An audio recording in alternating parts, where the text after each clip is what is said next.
জীবন থেকে একটা জিনিস শিখেছি, চাইলেই সবার আপন হওয়া যায় না।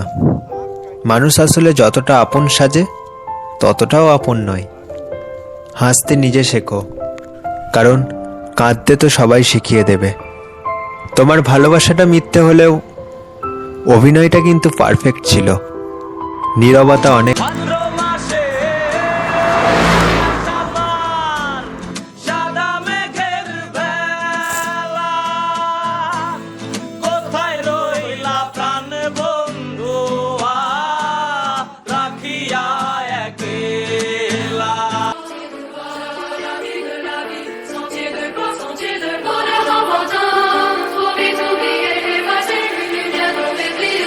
कैसे तेरी खुद वर्जी